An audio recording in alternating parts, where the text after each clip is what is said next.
Hi everyone, it's Read Lip Play here, and today I'm going to be doing a review of the Vampire Academy series. I'm going to try to do this all in one go, and let's begin. Well, the Vampire Academy series is about... Okay, let me start off with the Vampire Academy series. All in order, it's by Richelle Mead. It's not Rachel Mead, it's Richelle Mead. In my head, it's called Richelle Mead.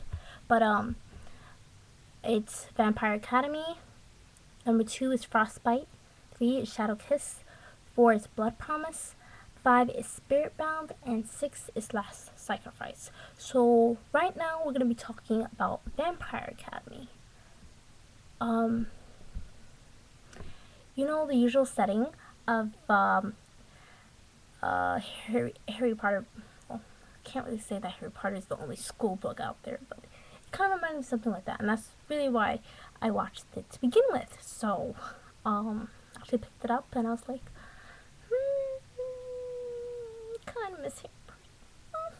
I love books that are like based off in schools, so I even want to go to school in my books, which is kind of weird. So Vampire Academy is about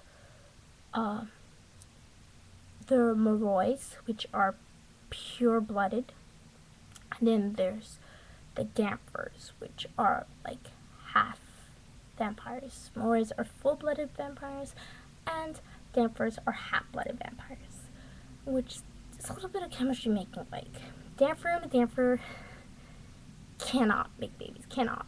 Like, absolutely not make any babies. I mean, I'm saying it like that, but that's the truth. They can't have children. But a Morroy and a Damper can have children. And a Morroy and a Morroy can have children. So, you get the basic anatomy of a vampire. Hopefully. I'm not here to teach that lesson. So in the world, Dampers or protectors, so, per se, I would call them something like bodyguards or something like that. So that's what they are. So, and they go to school. So boys are taught to be, royal. Usually, the majority of them are royal. Some of them are not. Okay, but they're taught normal classes, while the Dampers are taught to kick ass. And that's where it comes to our two main protagonists of the story.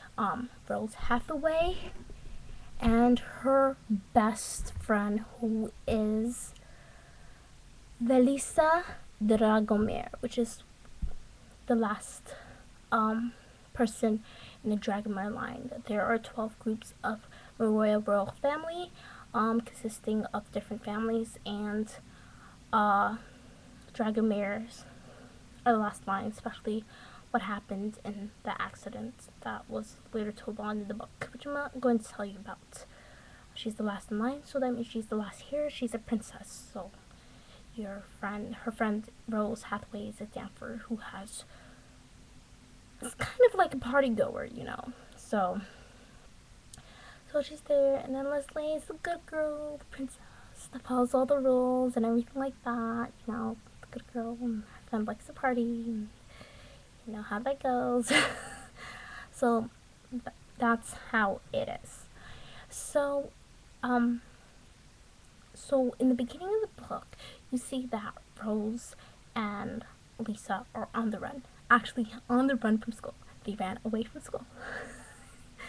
I know that's kind of funny and everything like that, but they ran away from school, so the school's trying to track them down. But they also have fear of something called Strigoi, which are the antagonists, or should I say nemesis inside the story. They're evil creatures that are technically been killed, and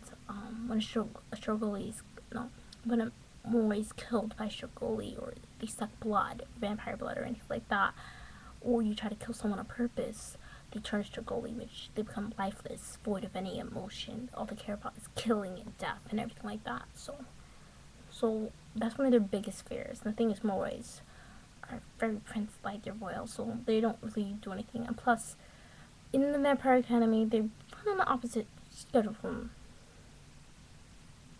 um the human world. They run on a night's day and a day's night schedule because boys are very, very sensitive to light. It can burn them, like give them severe sunburn, any type of light. So, it's not like it will kill them per se, like a Strigoi would die in the sunlight, because Strigoi only come out in the darkness. But it would make them incredibly uncomfortable. Imagine like being on the sun for a while and then become really, really uncomfortable, like at the beach or something like that. And your skin like you feel all sunburned or anything like that. So that's how it is. So they're running away from school, and they finally go back to school. But the thing was, nobody knew why exactly Rose Hathaway kidnapped Lisa, the princess, to go out on a so-called car ride or joyride or something like that. And so they questioned them about it. But the thing is, Rose can't really say anything about it. So all she knows is that someone is following them and hunting them down or something like that. But I'm not here to give you like a summary. I'm giving you just a summary of this book. Basically find out who it is and then they battle it out. But I'm not here to talk about, tell you every little single detail about the book. I just want to tell you that it's like something like forbidden romance.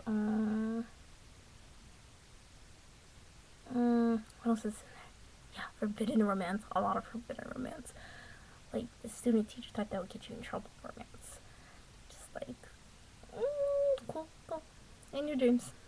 That's exactly where that would happen.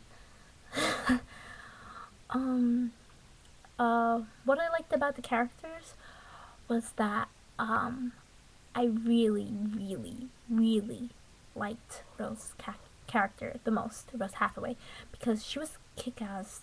I don't care what you say, what I'm gonna do. I'm gonna punch you this way and that.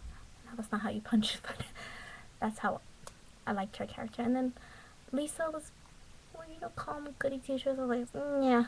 Rose was way more entertaining with her crazy schemes, and one thing I totally forgot to tell you about was their bond.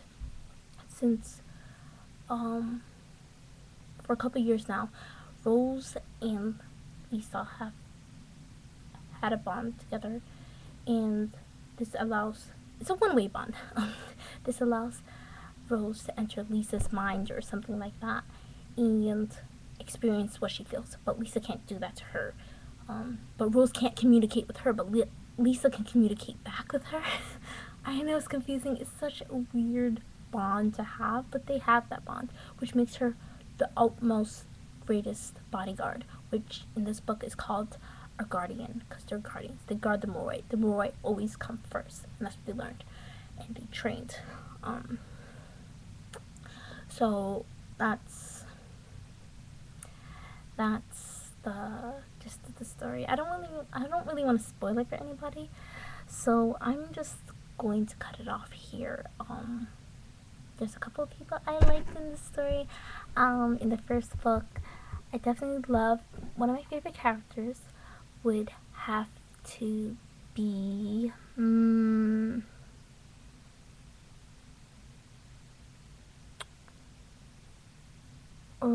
would be Dimitri in this book, actually, and Christian Ozera, which is another royal family. He is one of the last of his line with his aunt, but this time his parents are the ones that turned Strigoi and tried to turn him into Strigoi, but they had to kill them. So he's kind of like the moody type. I guess in this book, all of them are the moody type, which makes them interesting a little bit. So I like the moody types. I love the moody types in books. So I like Christian because Christian kind of reminds me of Rose, and they go head to head against each other with insults and stuff like that. And at first, they don't like each other, but eventually, they do start to get along. Eventually, it takes them about maybe 3 or 4 books before they actually get along. And then there's Dimitri. And Dimitri's like the hottest, youngest, badass kicking guardian guy like there. And he's supposed to be a heartthrob, and he's supposed to be so kick-ass that everybody respects him. And the ages between Rose and Dimitri are about like 7 years, or I think 7 years. And there seems to be a little bit going on there, a little bit going on there. So, how did I like the book? I liked the book to the point that I wouldn't stop reading it for like a whole entire week. I read the whole entire series in a week while eating, doing everything possible. I put on my makeup, I'm studying, I'm talking, I'm doing dishes, I'm cooking. So yeah, at least I'm not doing it when I'm driving. So